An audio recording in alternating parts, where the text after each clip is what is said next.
नमस्कार, मैं हूं विजय। आप देख रहे हैं एक्सक्लूसिव खबर। बिहार की राजनीति और दिल्ली की सत्ता के लिए एक अहम घड़ी बस आने ही वाली है।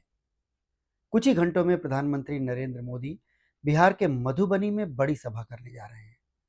पंचायती राज दिवस को मनाने का ये मौका मुख्यमंत्री नीतीश कुमार कुछ अलग तरह से देख रहे हैं। और जैसा बिहार के सियासी गलियारों में चर्चा है कि नीतीश कुमार अपने एक बड़े फैसले के साथ बिल्कुल तैयार बैठे हैं। नीतीश कुमार का बड़ा फैसला क्या हो सकता है? मेरा ख्याल है कि इसे गेस करने में आपको ज्यादा परेशानी नहीं होनी चाहिए। अरे भाई, नीतीश जी का बड़ा फैसला माने सत्ता का खेला, माने पाला बदल। नरेंद्र मोदी के इस बिहार दौरे में अगर वो सब नहीं हुआ जो नीतीश कुमार चाहते हैं, तो क्या वो एक बार फिर फेल कर सकते हैं? इस बारे में अभी थोड़ा धैर्य रखिए, क्योंकि नीतीश कुमार ने अब अपनी रणनीति में थोड़ा बदलाव किया है। वो क्या बदलाव है? नीतीश कुमार की वो क्या रणनीति है, उससे पहले ये जान लीजिए कि मधुबनी में नीतीश कुमार प्रधानमंत्री से सुनना क्या चाहते हैं। लंबे लंबे भाषण देने वाले मोदी जी से नीतीश कुमार को सिर्फ एक लाइन सुननी है, एक छोटी सी लाइन, जो आप लोग भी शायद जानते होंगे। लेकिन हम आपको वो बताने जा रहे हैं जो नीतीश कुमार करने की ठान चुके हैं, अगर उन्हें मोदी जी के मुंह से अपनी वो एक लाइन सुनने को नहीं मिली तो। नीतीश कुमार को सिर्फ इतना सुनना है कि 25 से 30 फिर से नीतीश, यानी चुनाव जीतने के बाद मुख्यमंत्री नीतीश कुमार ही होंगे। नरेंद्र मोदी ने अगर मधुबनी में ये बात नहीं कही तो नीतीश कुमार के फैसले का असर मोदी जी दिल्ली में महसूस कर सकते हैं। क्योंकि सूत्रों के हवाले से जो खबर हमें मिल रही है, उसके मुताबिक नीतीश कुमार मोदी कैबिनेट में शामिल अपने मंत्रियों का इस्तीफा करवा सकते हैं। बिहार से ताल्लुक रखने वाले एक सीनियर जर्नलिस्ट ऋषि कुमार मिश्रा ने तो इस आशंका को सोशल मीडिया प्लेटफॉर्म एक्स पर जाहिर भी कर दिया है। वैसे नीतीश कुमार को ये उम्मीद है कि उन्हें ये कदम नहीं उठाना पड़ेगा, यानी कहीं ना कहीं नीतीश को भरोसा है कि मोदी जी मधुबनी में उन्हें मुख्यमंत्री का चेहरा घोषित कर देंगे। हालांकि नीतीश कुमार की ऐसी ही उम्मीद नरेंद्र मोदी 2 महीने पहले तोड़ चुके हैं। 24 फरवरी को बिहार के भागलपुर में मोदी जी ने नीतीश को लाडला मुख्यमंत्री कहकर बहला दिया था। नीतीश उसी वक्त से चुप हैं। लेकिन इन 2 महीनों में बिहार में एनडीए के दूसरे सहयोगी दलों और यहां तक कि बीजेपी ने भी कुछ ऐसे बयान दिए जिसने शायद नीतीश कुमार को एक बड़ा और कड़ा फैसला लेने के लिए तैयार कर दिया है। यानी बिहार में राजनीति का एक बड़ा बदलाव नरेंद्र मोदी के दौरे के साथ ही देखने को मिल सकता है। एनडीए के अलग अलग दलों के इन बयानों और उसके पीछे नीतीश कुमार के लिए छिपे खतरे की पड़ताल भी हम आगे करेंगे। लेकिन पहले आप नीतीश कुमार की रणनीति का वो अगला हिस्सा जान लीजिए। जो खबरें हम तक आ रही हैं उसके मुताबिक नीतीश कुमार मोदी कैबिनेट से अपने मंत्रियों का इस्तीफा तो करवा सकते हैं, लेकिन वो एनडीए फिर भी नहीं छोड़ेंगे। यानी दिल्ली में मोदी सरकार को बाहर से समर्थन वो देते रह सकते हैं। नरेंद्र मोदी और अमित शाह पर दबाव बनाने के लिए नीतीश कुमार इस रणनीति पर अमल कर सकते हैं, क्योंकि सीट बंटवारे में सबसे बड़ा शेयर लेने से भी पहले नीतीश को अगले 5 साल एनडीए का मुख्यमंत्री फेस होने की गारंटी चाहिए। नीतीश कुमार किसी भी सूरत में अपना हाल महाराष्ट्र के एकनाथ शिंदे जैसा नहीं बनाना चाहते हैं। इसीलिए नीतीश कुमार ने खुद खामोश रहते हुए चंद रोज पहले ही अपने बेटे से एक बड़ा बयान दिलवाया। उनके बेटे निशांत ने अमित शाह का हवाला देते हुए कहा कि अमित अंकल ने भरोसा दिया है कि मुख्यमंत्री पापा यानी नीतीश कुमार ही होंगे। अब इसे आप बेटे का राजनीतिक फर्ज भी समझ सकते हैं और नीतीश कुमार की अपने पूरे राजनीतिक जीवन की सबसे बड़ी मजबूरी भी समझ सकते हैं। लेकिन अब नीतीश कुमार इस मजबूरी का चोला उतार फेंकने के लिए कमर कस चुके हैं, क्योंकि अब नीतीश कुमार बिहार में एनडीए के भीतर मची हलचल को भी भांप रहे हैं। नीतीश कुमार भी समझ रहे हैं कि जीतन राम मांझी और चिराग पासवान जो बोल रहे हैं, नरेंद्र मोदी और अमित शाह की सियासत में इसकी कोई गुंजाइश नहीं है। हाँ, अगर उनका ही इशारा हो तो बात कुछ और है। चिराग पासवान दो अलग बातें करते हैं। जीतन राम मांझी भी इतनी ज्यादा सीटों की मांग कर रहे हैं कि नीतीश कुमार अलर्ट हो गए हैं। क्या ये सब बिहार में दिल्ली से बिछाई जा रही मोदी जी के चाणक्य यानी अमित शाह की बिसात है? क्या उन्हीं की तय की गई चाल पर चिराग पासवान और जीतन राम मांझी चल रहे हैं? और अमित शाह, शह और मात का ये खेल विपक्ष के नेता तेजस्वी यादव के लिए नहीं, अपने ही मुख्यमंत्री नीतीश कुमार को घेरने के लिए खेल रहे हैं। क्या नीतीश कुमार को सीट बंटवारे से लेकर चुनावी मैदान तक हर तरह से घेरने की बिसात बिछाई जा चुकी है? और बीजेपी से लेकर एनडीए के हर सहयोगी दल को उस पर चलाया जा रहा है? क्या हर नेता अपनी मर्जी से नहीं, दिल्ली में बैठे आलाकमान के इशारे पर अपना किरदार निभा रहा है? और आलाकमान नीतीश कुमार को ऐन चुनाव के वक्त ऐसे ही उलझाए रखना चाहता है ताकि नीतीश कुमार अपना पसंदीदा खेल ना कर सके।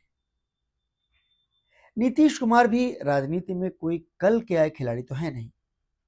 अमित शाह से मुकाबला करें तब भी राजनीति के बहुत पुराने चावल हैं नीतीश कुमार। क्या इसलिए अब की बार नीतीश कुमार भी तैयार बैठे हैं?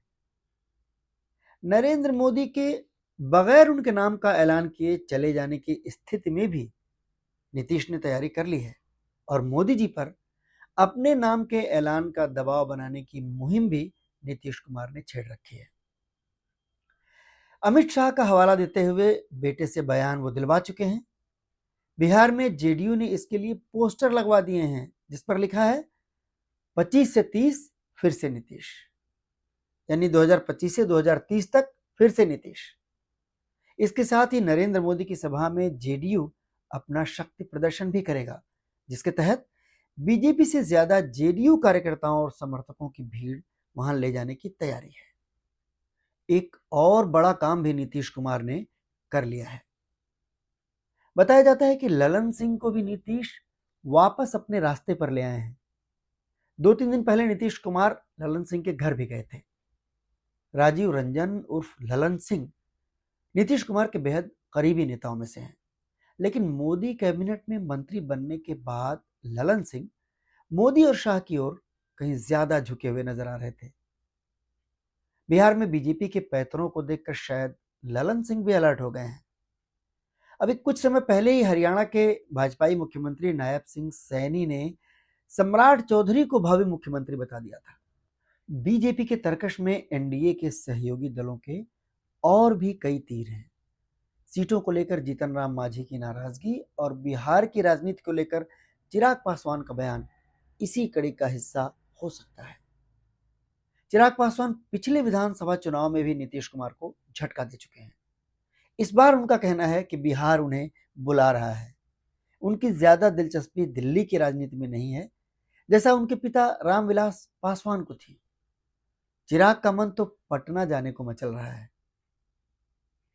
अगर वाकई ऐसा था तो 2020 के चुनाव के बाद भी उन्हें बिहार में रहना चाहिए था।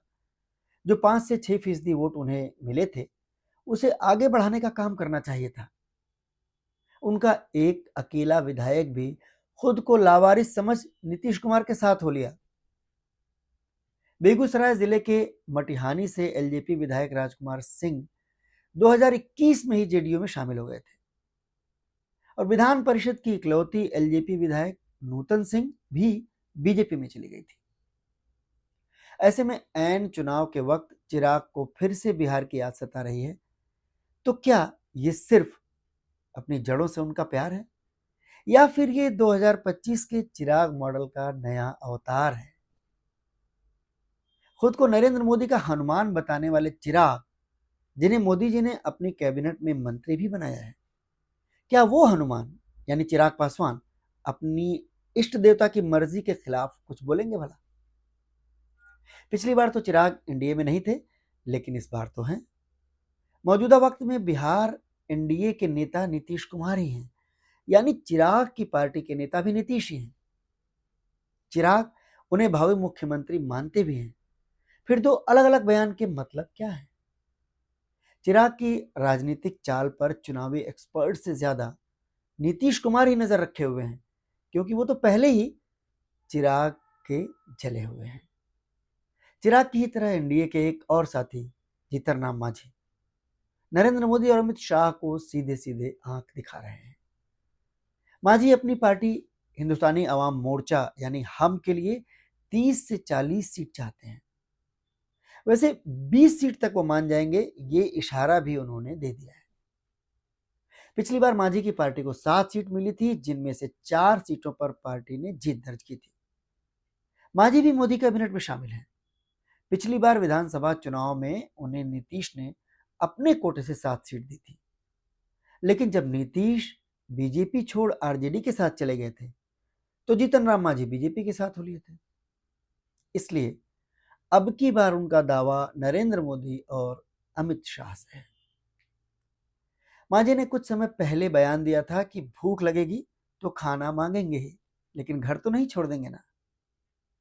तो इस बयान से कुछ समझ में आ रहा है ना? यानी मांग अपनी जगह और बीजेपी का साथ अपनी जगह। राजनीति में इसके कोई मायने नहीं होते। चिराग के चाचा जो पिछली मोदी सरकार में मंत्री भी थे, वो पशुपति पारस तो अपने सम्मान की दुहाई देकर एनडीए से अलग हो गए। फिर मांझी की बातों का क्या मतलब समझा जाए? क्या ये भी अमित शाह की बिछाई हुई बिसात है, ताकि नीतीश की पार्टी जेडीयू की सीटें कम की जा सकें? मोदी और शाह को पसंद हो या ना हो, लेकिन इस सच से वो भाग नहीं सकते कि बिहार में बड़ा भाई जेडीयू ही है। नीतीश कुमार के 14-15% वोट बैंक के बगैर बीजेपी की बिहार में कोई हैसियत नहीं है। इसीलिए बीजेपी से करीब आधे विधायक होने के बावजूद मुख्यमंत्री बीजेपी का नहीं है, नीतीश कुमार है। 2025 में इसी तस्वीर को हर हाल में पलटना चाहते हैं नरेंद्र मोदी और अमित शाह। बिहार की बड़ी लड़ाई बीजेपी के लिए यही है। विपक्ष को नरेंद्र मोदी और अमित शाह कहीं भी चुनौती नहीं मानते हैं, क्योंकि अपनी जीत का मंत्र उन्होंने खुद गढ़ लिया है, जिसे लेकर विपक्ष राज्य दर राज्य मोदी और शाह पर आरोप तो लगाता है, लेकिन कुछ कर सकने की स्थिति में नहीं है। चुनाव आयोग से लेकर सर्वोच्च अदालत तक विपक्ष के हाथ खाली हैं। मोदी शाह के जीत के उस मंत्र को आप भी जानते हैं। इसलिए बिहार में दिल्ली के लिए चुनौती विपक्ष नहीं, उनका अपना मुख्यमंत्री ही है। नीतीश कुमार को विधानसभा में पिछली बार से भी ज्यादा नीचे रखने की दिल में छिपी हसरत क्या सीट बंटवारे के साथ ही सामने आने वाली है? बीजेपी नीतीश कुमार को इतना नीचे रखना चाहती है कि अब वो खेला करके, पलटी मारकर, यानी कुछ भी करके तेजस्वी यादव के साथ सरकार ना बना सके। वैसे बड़े भाई की हैसियत में नीतीश कुमार को चुनाव लड़ने के लिए सीटें तो सबसे ज्यादा मिलेंगी, लेकिन बीजेपी की सीटों के साथ ये अंतर अधिकतम 2 से 6 सीटों का ही हो सकता है। नीतीश कुमार जेडीयू के लिए 125 सीटें चाहते हैं, लेकिन उनके खाते में 100 के आसपास सीटें ही आने की संभावना है। अंदेशा इस बात का भी है कि बीजेपी एनडीए के दूसरे सहयोगी दलों की नाराजगी का हवाला देकर मांझी और चिराग की पार्टियों को इस बार ज्यादा सीट देने की चाल चल दे। सहयोगी दलों के टिकट पर अपने उम्मीदवार उतारकर बीजेपी अपने विधायकों की संख्या बढ़ाने की रणनीति पर भी काम कर सकती है।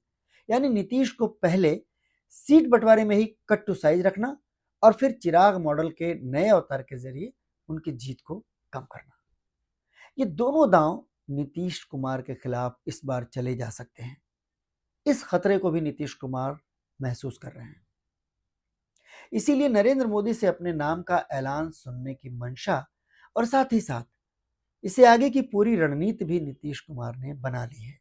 लेकिन राजनीति में तो एक ही चीज निश्चित होती है, और वो है अनिश्चितता। तो फिर इंतजार कीजिए चंद घंटों का। मधुबनी की सभा तक सब कुछ या काफी कुछ सामने आ जाएगा। इस बीच हमारे चैनल को सब्सक्राइब करना मत भूलिएगा। आपके सुझाव, आपकी शिकायत, आपकी सलाह, आपकी राय, इन सब का हमें इंतजार है। कमेंट बॉक्स में अपनी टिप्पणी लिखिए। बहुत बहुत धन्यवाद।